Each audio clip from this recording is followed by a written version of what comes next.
But yeah, I'm still discovering myself at the age of 28. I'm still trying to figure out mine, bro. Right now, I hate my style. Really?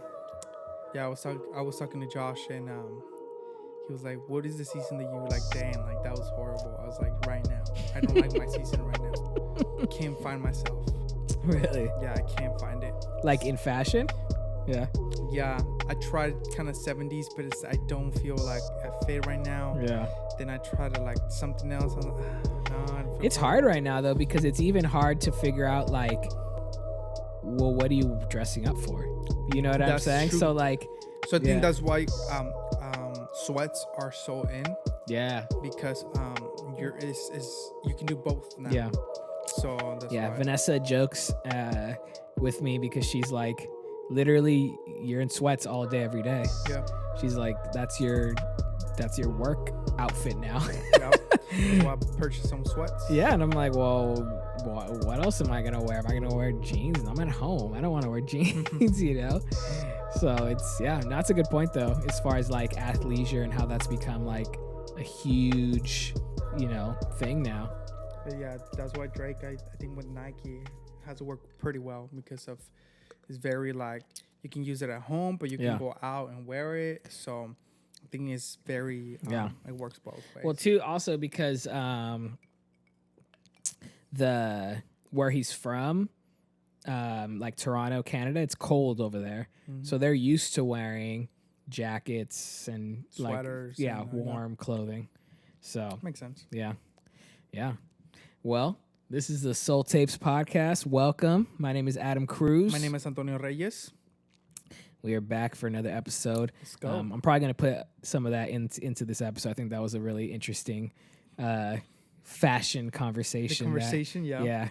Or maybe one day when we do our Patreon, those are the types of conversations we're going to be putting out. Bro, let's go. That's what I'm talking about. I had a friend who keeps saying, well, you guys need to do like a sports topic or something. And I'm like, Yeah, it depends, because I think I'm not really good with football or basketball. Yeah. I don't know how you feel with soccer. So, yeah, see, I think that's the problem is I would be, and I'm honestly not the like talk about sports unless it's football, really. That's the only, and even then it's like not that much. I agree. So, and soccer, forget about it. It's a little difficult, Yeah, so sports I give props because it's a, there's some people that are really into talking about sports, so it's. But we can talk about how sports influence the way you live life. Ooh. And you find your skills with that. Yeah. Competition. Yeah. Yeah. Your ability to lead people. Yeah. Work as a team. Yes. Work as a team. Can you carry the team when things are not going well? Or are you going to crumble with the pressure? Worst moments ever. Yep. And then the comebacks. Oh. You can be very talented, but when the tension comes, you can crumble. Yep. So talent is not everything. That's me. I crack under pressure. So are we gonna go this route? I suppose. We're just going. All right, let's go. I think sports has a lot to do with it, with the way we live life, and I'll tell you why. Because now I can see the resemblance of how I used to play soccer in my own life. Yeah. So I used to have a nickname when I used to play soccer. So when I began to play soccer and like with people that were actually professionals. Yeah. I was younger. I was very young. What was your nickname? What was that? What was it? So I can't say it in English because I don't think it makes sense. And also it's not a nice appropriate. One. Yeah, it's not appropriate. It has to do with like with you crumble when tension comes. That was your nickname? No. It has to do with that concept of it, Got it. So in Mexico, it's just a different. Yeah. Anyways. So you would crumble under pressure. So that was the thing. So I was very young. I was around people older than me, more talented than me, with more experience than me. But because I had the talent to play around them, they would allow me to play with them. But when things would get very tough, violent in sense, very like rough, I would crumble. I would not be able to do it because I was afraid. I would hesitate, So they give me a nickname that would resemble that. Every time they were required for me to elevate myself, to carry the team, to play tough, to face a challenge, I will crumble. I will shrink. Dang. So I saw that playing in my life a lot. Yeah. I saw it. So the way for the ones who actually play sports, you know, the way you play sports has a lot to do with the way you live life and the way you behave in life. Yeah, I always found it interesting for me because I never played. Like I played up until like middle school age, 13, 14, football, basketball. And then after that, it was just more for fun. But I always felt weird. I always thought it was weird that I felt so much more confident practicing or like when there was no pressure, no gameplay, just shooting around or whatever. But then the second you're in a game, it's just like a completely different feeling. And I always felt like I did better when it was like no pressure, doesn't really count for anything, but I can, if it was basketball, I could shoot a 3 all day. Yeah. But then as soon as we're in the game, I can't make a shot. I'm nervous. I'm playing weird. Like, it's just so interesting how like mentally it can be a very different experience. I think that's kind of connecting, like you said, how that plays in real life. The one thing that's cool about sports, I guess, is that it also helps you develop that strength. Yep. Mental strength, mental ability to kind of like fight those moments, to not be afraid, to not crumble. That's something that you have to learn. Some people just have it, but yeah, I know. And I think this is a reality in every sport, in football, basketball, soccer.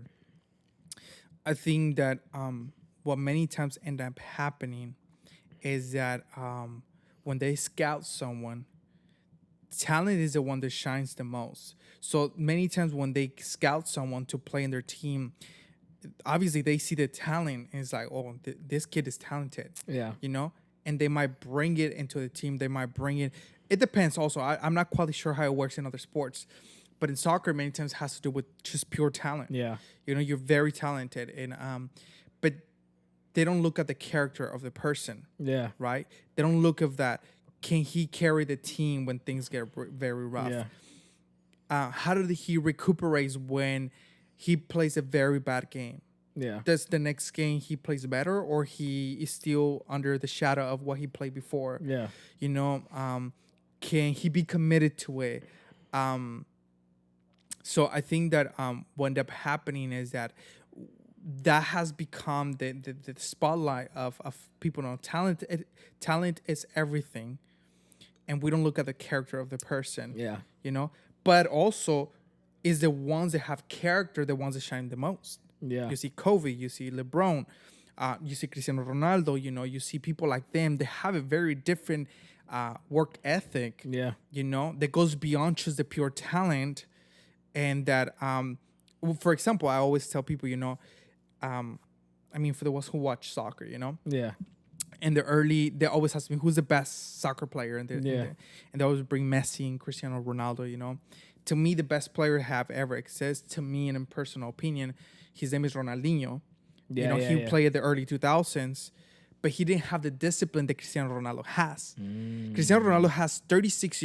I think he's 36 years old. And he can play another 3 easily. Yeah. With the body. What's and the discipline. Average for soccer? Maybe like 34 the most. Yeah. And that means that you actually push it. Yeah. This guy's 36 and he's just his body, he's fast, he's strong, he can keep up, Sorry, I was gonna make a joke, but I'll just keep going. Yeah. Yeah. So if Ronaldinho retired almost at the same age, but he was like done. Yeah. Because he partied too hard, he didn't take care of himself, he didn't invest in like his diet, so on and so on, right? So what I'm saying is that the people that have the character shine the most. Yeah. And there's other people that might be very talented, but they don't take care of themselves that much. So let me ask you this.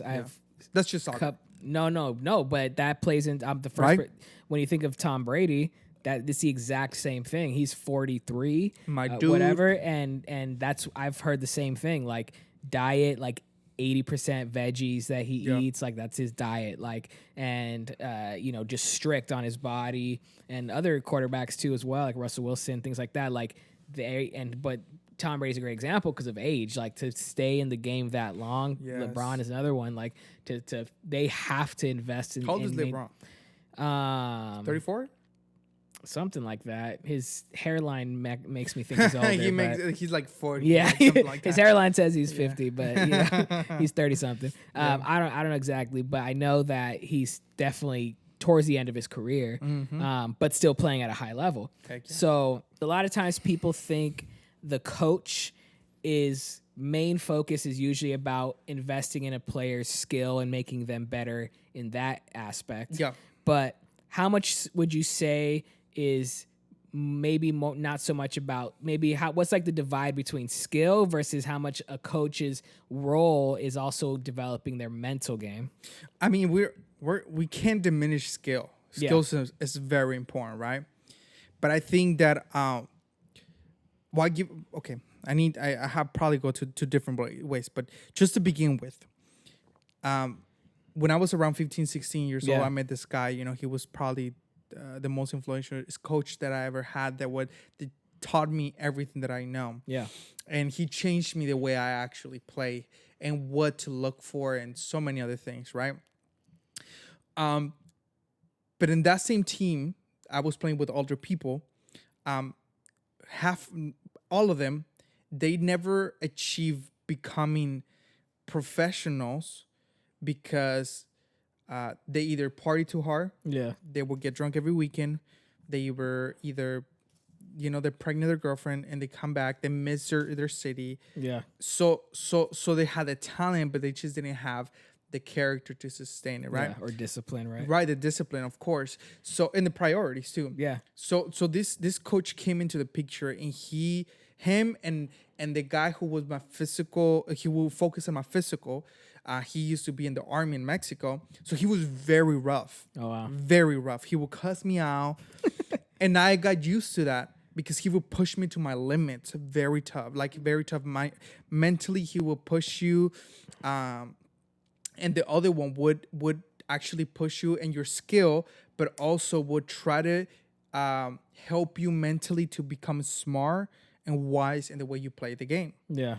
So I think I'm gonna say I want to say 70% yes has to do with skill, 70 to 80%, but 30% has to do with a lot of character. Yeah, I want to say that. I mean, personally, in my experience, what I've seen, Yeah, but the thing is, what's interesting about that is that even though 70% might be focused on skill, that 30% could be the difference between how far you could go. Oh, yes. Like you were saying, like the people who had the skill but lost it or lost opportunities because of that 30%. Yes. It wasn't because of the 70. Yes. It was that 30% that they might have overlooked or, neglected. I met a lot of people that were very talented, and the problem is that they were never able to push through those problems, the issue, that they had to leave behind.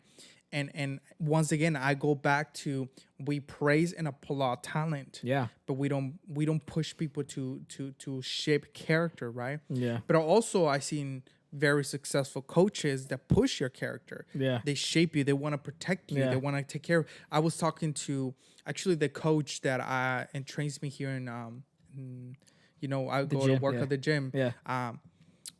Her son is surrounded by people that play in the U17 in the United States. They play for the national team and all this stuff. And she was telling me, a lot of the kids are getting signed by European teams. Yeah. So now they no longer, when they sign you up, let's say they're paying you, I don't know, 60 grand, 100,000 for something like that, right? Yeah.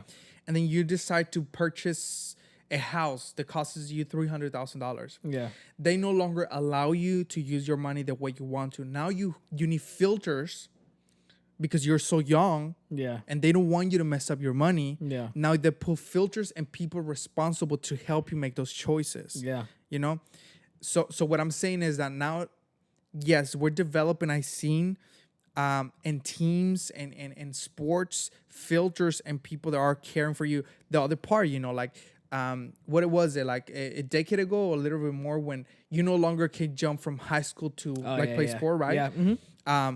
That you have to go through college, which I believe is an important thing to do because, funny enough, I'm sorry because I'm talking a lot about this one, I was watching a one time in ESP. Oh no, Fox Sport. They were trying to put together the soccer team, the national teams from Mexico and the United States. Yeah. Right. They were trying to from 1994.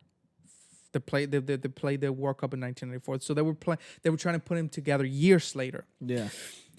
And it was like a documentary type of thing, and they were look for the players to whatever they were doing and bring them together. You will see that when they were look for the players in Mexico, they will be in soccer fields, training teams.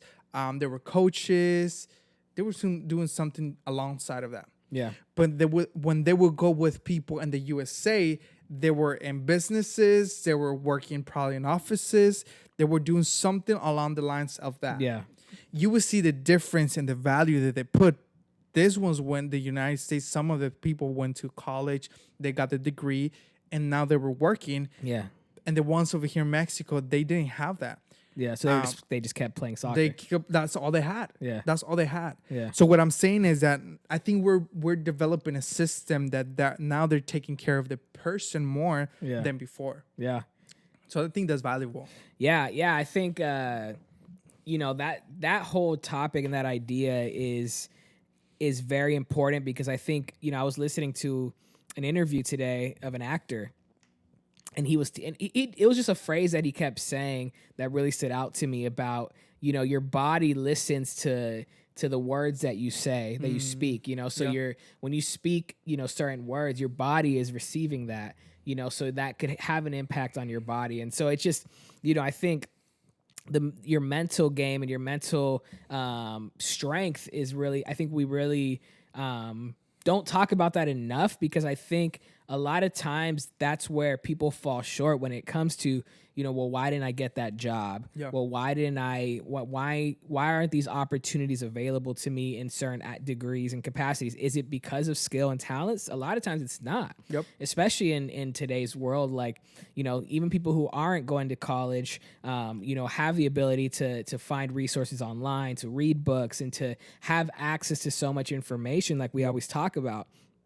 A lot of times what makes the difference is their mental game, is their mental strength, is being able to have a level of confidence of saying, they understand that they're able and capable of doing and achieving certain things. And, to me, it's funny because I just went through this in my job where I was going through like an interview process of hiring someone. And, when you're in a position of hiring someone, you literally, before you even get to meet the person, you see their resume. Yeah. You know their background. You know what they've done in the past. And a lot of times you pick the people you already know they can probably do the job. Mm-hmm. So what are you really basing it on? Are you basing it on skill and talent?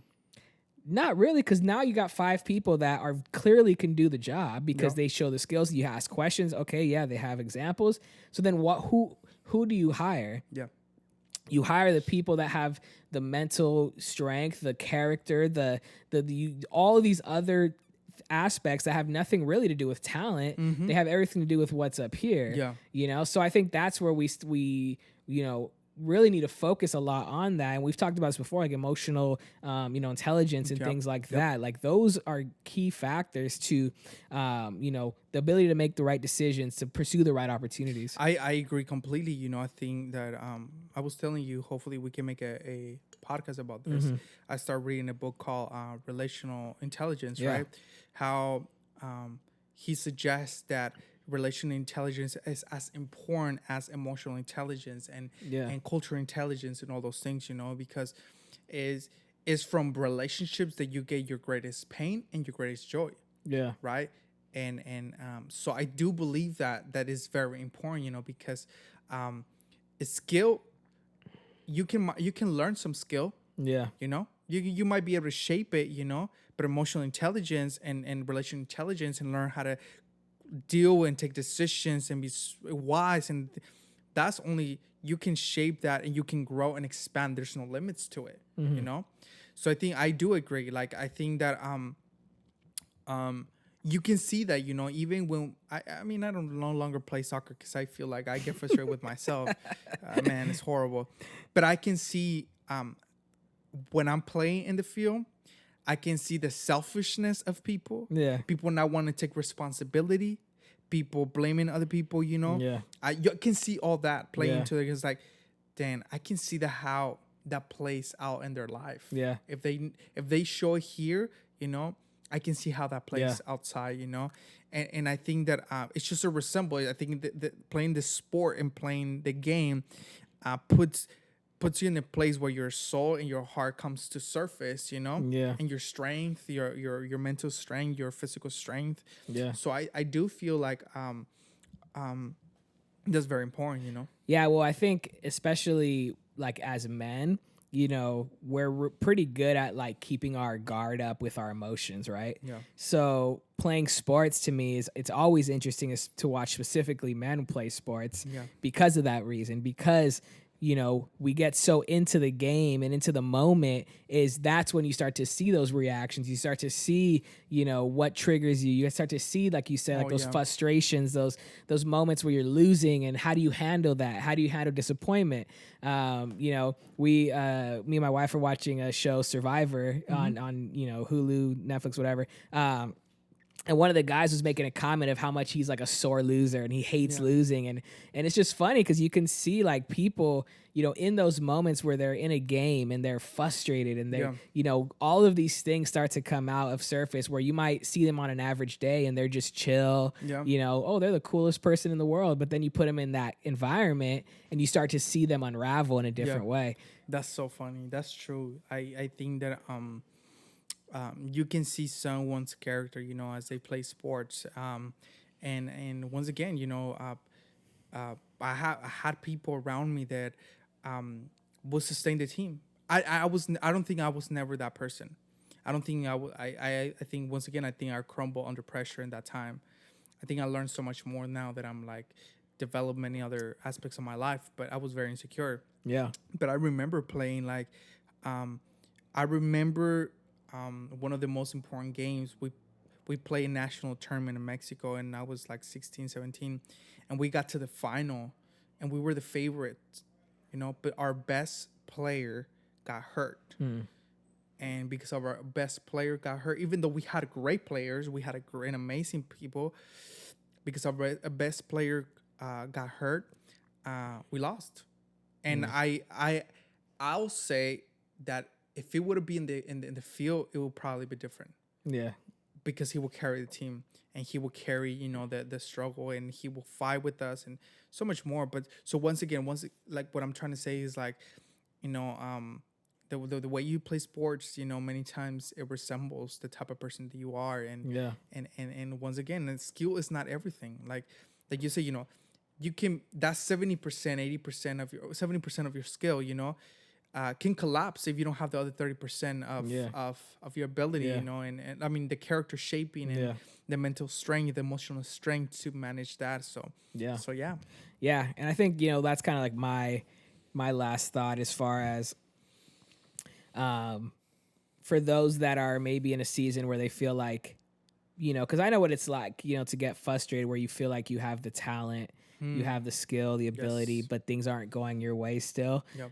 That's something that I've heard from a lot of my friends and people that I work with music with, like, man, you have it. You have the skill, you have the ability, you're creating the right, product, you're doing everything right.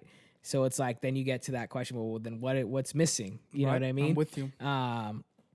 And, I think that's where I believe, kind of bringing the spiritual aspect, I believe God kind of like, there's an intentionality there because I think, to protect us from our own downfall, and that's where I find peace is I don't ever want to be in a place or a season where I've been given so much responsibility, whether because I've gained, people now paying attention to what I'm doing and saying, that I don't have the character to back it up, to sustain it, to the discipline, to really, show that I deserve to be here or that I'm able to do, to present it well. So I think that's a big key factor when we see those, like we talked about, the athletes, the actors, the musicians, the people that are able to be successful, not just because of their skill, but because of their character. I agree. I think that I'm in the same place, when I look back and I'm like, man, do I have what it takes, you know? And people say, man, yes, you do. You're a great communicator. You're this, you're that. And I ask myself the same question. So what am I not, you know, being what I want to be? But as well as I look back into my desires and what I want, and I ask myself, can I handle it? Yeah. Can I handle what I wanted when I was 27? Of course, now that I look back. Yeah. Can I handle what I wanted when I was 20? No. Yeah. I don't think so. So I'm grateful that as well, you know, that bringing our faith into the picture, that God protects us not just from the evil outside, but from our own selves, from our own desires, you know, that can hurt us, that we can self-sabotage our own life because of what we want, you know? Yeah. And that he waits into the seasons where we have the capacity, you know? And even if what if it's not even for us? Yeah. What if it's something completely different, you know? Yeah. So I think becoming more comfortable with that is an important thing, but I agree with you. It's just... Yeah.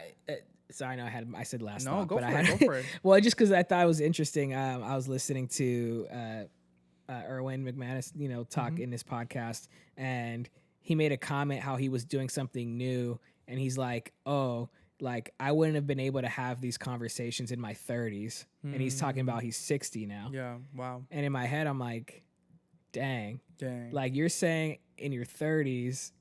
The type of person he, you know, is, you know, releasing books and doing all this stuff. Yeah. And he was saying he wouldn't been able to, just navigate that in his 30s. And he's, you know, until he's 60, able to do something. I'm like, so, you know, of course, for us being in that late, you know, 20s, 30s, you know, we want to be able to accomplish and do certain things. Yeah. And it's just crazy how, you know, as your life progresses, you start to realize like God's plan, God's timing, and those things are just could be so different to what we think our life should look like. I agree, man. So I think that's so key.